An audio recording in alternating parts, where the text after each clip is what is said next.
Good evening, everyone. We are filming and we are making another video, and we are busy with study methods for the exam, and we are going to look at the book, My Successful Student's Guide to the Galaxy, and it is a navigating the academic universe with confidence and purpose. And it is basically two books. So you have Don't Panic, which is based on the Douglas Adams Hitchhiker's Guide, and of course, Back on Earth, which is a grounding workbook that really takes you through the steps you can take right now to calm yourself down, know what to study, lots of lists, techniques, and simple things you can do as a student. Doesn't matter if you're a youngster that's still in primary school, or if you're a student beyond high school, or if you're just a high school student, you can still use all these techniques. It's the best of the best. So if you don't know me yet, my name is Lourens Breytenbach. I'm a teacher. I've been one for 30 years, and I'm a teacher here in the West Rand, in Gauteng of South Africa. But I'm hoping that wherever I find you tonight, that this book, if you grab it, or you at least grab some of the free pages that I'll offer in the description, that this will help you to study. My purpose is to help students and their parents and their teachers to get better results. That's my passion. That is what I'm on about, and that is what we are here for. So we are on a video series, really, and the previous video we did chapter 3. So I'm going to now do chapter 4 tonight.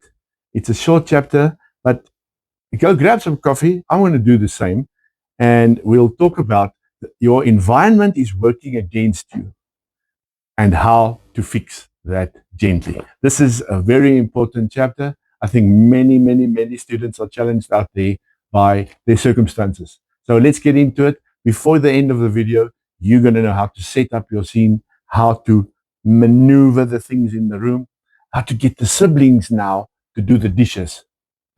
Tell mom, you're in matric now. Okay. Sissy can hang up the washing. Right? Viva. Okay. So I'm going to go grab a big coffee. I'll be right back in a minute, and then we'll get started. Okay. So let's get going. And it is going to be chapter 4. And it's going to be about your environment. In other words, what does it look like where you study? Hopefully it's a bit neater than this situation behind me. But your environment is basically going to define whether you can study or not. I know many of you don't have the situation at home that's ideal. You don't have your own room. Many of us don't have our own rooms. It's okay. You make do with what you've got. If it's at the kitchen table while mom is there cooking, or if it's on your own, sharing a room with a sibling, just get those siblings now, especially the younger ones. Tell them, boys, girls, guys, come on. Especially if you're the older one, and especially for our grade 12s and matrics. Let me finish matric, so then I can get out of the house eventually, and you can have my room. Okay. No, you know what I mean. It's time for the whole house. When the person is doing their studies, there must be an academic atmosphere. I don't have my own kids. I don't know the real challenges of being in a house with teenagers that fight with one another. Although I'm lying. We were 3 in the house. I have 2 brothers, and my oldest brother passed away 3 years ago now, and I still miss him. If you watch my videos, you know I talk about him all the time. His name was Nardus. I must remember to put a picture of him in so that you guys can know what I'm talking about and who he was. But for you at the house, it's time. Like I said earlier, siblings, come on, boys. Brother, sister, you go and you do the dishes for a change. Okay? Okay, let's get going. Your environment is working against you, and how to fix it gently. Most learners believe that studying is something you do with your mind. Very few realize how much of it is controlled by your surroundings. This is science-based, right? You think your brain is the only thing that's absorbing and that's influencing how you learn. It's not. It's the whole setup. Your brain is constantly reading your environment long before you open a book.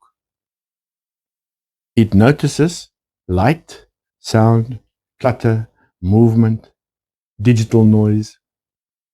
It registers whether a space feels safe, familiar, rushed, or chaotic. All of this happens automatically without your permission. If your environment feels unsettled, your brain stays alert. If it feels predictable, your brain relaxes. So do the very best you can to create an environment where you can relax. Don't close the door if you don't have to. Keep it open. Mom, Dad, please don't check too many times. Okay, in the previous video, I said, are you studying? Are you studying? Are you studying? Leave them. Let them sit. Let them work. You can walk past and then maybe drop off one of these. Right? You need the big coffee. Tonight it's the big tea. Now, this is very important. Everybody knows about Pavlov's dogs. And if you don't know anything about Pavlov's dogs, then go look it up on Google. It is a really good and a well-known theory. But the Pavlovian desk is a different concept. Let me share it with you. Your brain learns through association. When the same cues repeat, the brain prepares itself automatically. This is called a Pavlovian association. The same principle that makes your mouth water at the smell of food before you even see it. So just like those Pavlovian dogs started salivating when they heard the bell, the brain is ready to study when it sees that you're going into that environment where you're going to study. So what does it mean?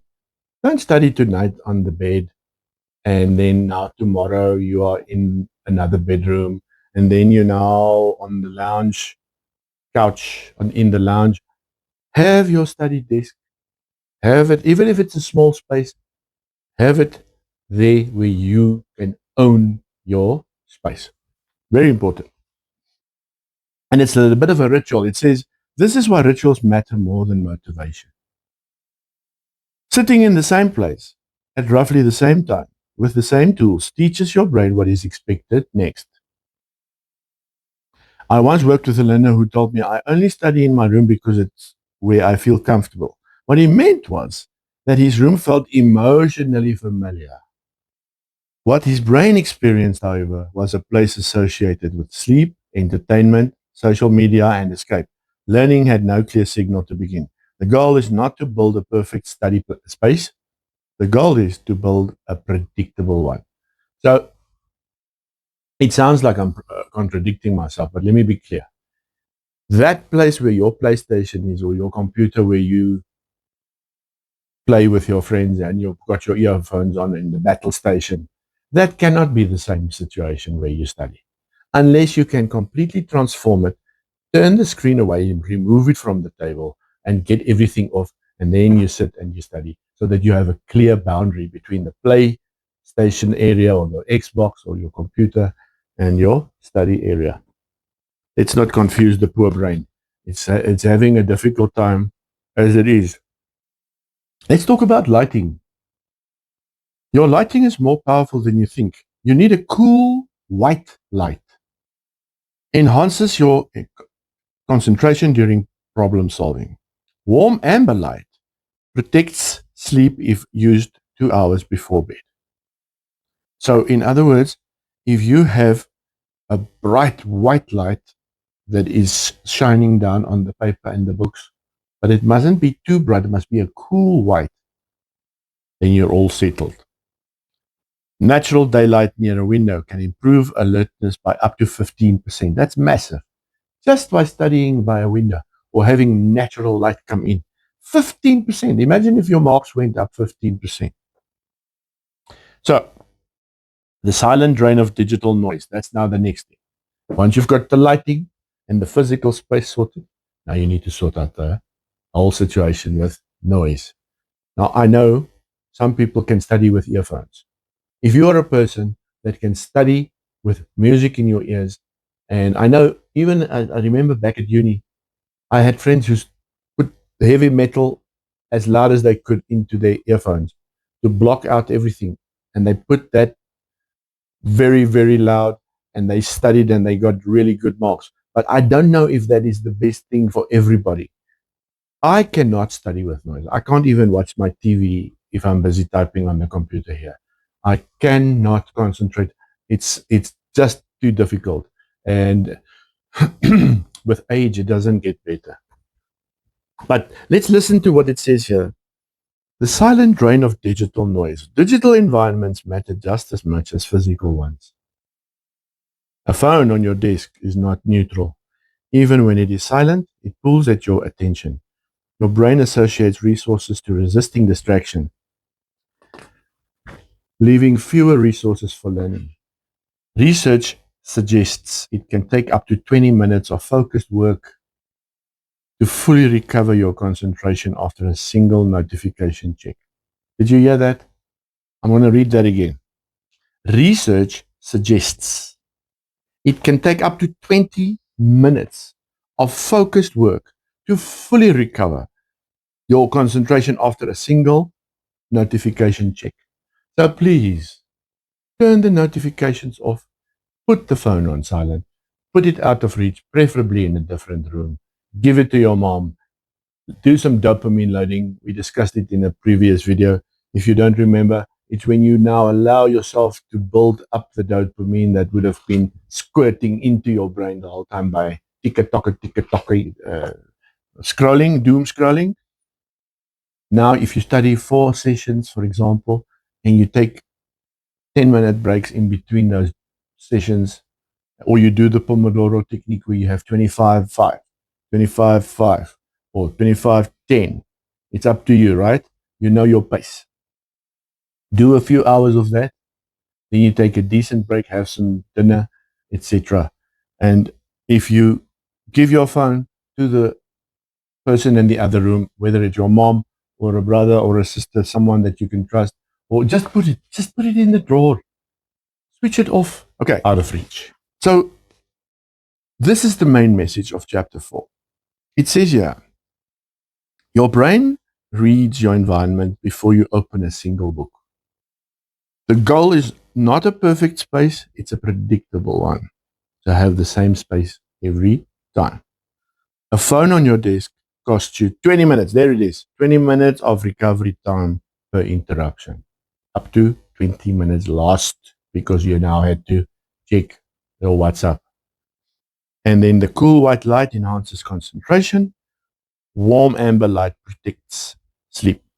When your environment does the part of the work, you need less willpower to study. And there you go. Simple, really, really easy to do, but yet so few people practice these things. And I don't know why. It is a big secret of success is to have a solid space, well lit, nice and quiet, and you get into your studies. There's a note for the parent. I'll show you that. There's a lot of companion, I call it the companion elements. And maybe I'll share one of them here. This is a case study. It says the bedroom battlefield. A learner studies on their bed, surrounded by distractions, and struggles to focus. Tension builds, and the bed slowly becomes associated with stress instead of rest. Role play a shift. A small desk or table becomes the new study zone, while the bed is reserved for sleep and recovery only. Let me tell you something, viewers. This is very important. If you think about the environment of your studies and that you are building your future and that it's not just a chore that you have to complete, then your shift will take place in your marks too. The shift in your attitude will change into your better results. I promise you. It says your environment is not neutral. It actively shapes how you think and work. Choose it deliberately. I'll share some more pages with you in the description. And if you go and sign up on my newsletter, then I will send you a whole study program this evening or whenever you see this. I've got a whole lot of freebies on my website. Go and visit lourensbreytenbach.com.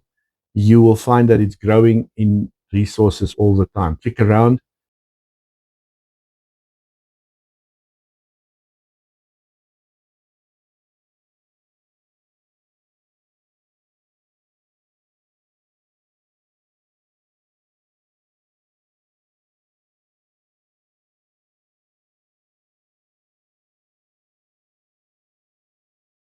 It's 2 in the morning. You're staring at a textbook, and you have just reread the exact same paragraph for the third time without absorbing a single word. The standard advice for this moment is incredibly straightforward. Apply more willpower. Try harder. Put your head down and grind through the mental friction until the information finally sticks. But forcing an overwhelmed brain to process complex information creates a biological bottleneck. Pushing harder in this state often increases the friction rather than overcoming it. When ambitious students hit this wall, they tend to internalize the failure. Because they tie their personal identity to their grades, a stalled study session stops feeling like a scheduling problem and starts feeling like a direct verdict on their intelligence. This breakdown of focus follows a specific logic, one that remains invisible until we look at the physical architecture of the brain. When the brain perceives intense academic pressure, it activates its ancient alarm system. This amygdala hijack fires a threat signal, instantly flooding the bloodstream with cortisol. As cortisol saturates the system, working memory capacity shrinks by up to 30%. The Yerkes-Dodson law models the relationship between anxiety and cognitive function, with stress on the horizontal axis and performance on the vertical. Moderate stress pushes performance up, but crossing a specific anxiety threshold crashes the system, plummeting into a red zone of zero retention. Blanking out during an exam represents the brain's survival centers completely overriding its higher thinking centers. Neuroscientist Dr. Jill Bolte Taylor uncovered a specific timeline for how long this biological lockout actually lasts. She found that the physiological storm of a panic response, the cortisol surge, the racing heart, the scattered thoughts, flushes out of the body in exactly 90 seconds. The catch is that this only happens if you avoid feeding the alarm with catastrophic thoughts. To survive those 90 seconds, you have to manually signal safety to your nervous system. You can do this through box breathing, a physical rhythm of a 4-second inhale, a 4-second hold, a 4-second exhale, and another 4-second hold. The physical space around you also dictates your biological state. A phone buzzing on a desk keeps your nervous system on edge. It takes up to 20 minutes to recover full cognitive concentration after a single notification checked. You can counter this by creating a Pavlovian desk. By dedicating one specific physical surface solely to studying and keeping digital distractions in another room, you train your brain to prepare for deep work. Calm functions as the mandatory biological prerequisite for the learning centers of the brain to even turn on. Once the biological hardware is stable, you have to input information efficiently. Rereading and highlighting notes are passive actions that only train superficial recognition. To truly learn, you have to practice active retrieval. In the early 1900s, psychologist Hermann Ebbinghaus proved that without active retrieval, the human brain forgets approximately 70% of new information within 24 hours. To combat this forgetting curve, use the blurting method. Close your books and write down everything you remember on a blank page. It feels highly uncomfortable, but it exposes your actual knowledge gaps instead of relying on the illusion of competence. Physicist Richard Feynman pushed this concept further. He argued that if you cannot explain a concept simply to a 12-year-old, you don't truly comprehend it. During these active recall sessions, intentionally taking a 10 to 30-second micropause where you do absolutely nothing allows the hippocampus to consolidate the data. That short, deliberate pause transforms the immediate struggle of active recall into permanent, long-term memory. We are often taught that academic discipline means studying for consecutive hours until complete mental exhaustion sets in. This chart illustrates the law of diminishing returns. Look at the retention line dropping off sharply here. While the effort line stays high and steady across a 4-hour timeline, the amount of new information actually retained plummets after the first hour. Instead of complex timetables, you can protect your mental energy using anchors. By shifting to 2 distinct 40-minute blocks with strict, non-negotiable start and stop times, that retention line remains at peak levels for both sessions. Real discipline requires the self-awareness to recognize biological limits and the courage to stop working when effort stops producing results. Students who find themselves in a constant state of academic crisis can find the exit by stabilizing their biology and reclaiming control of the learning process.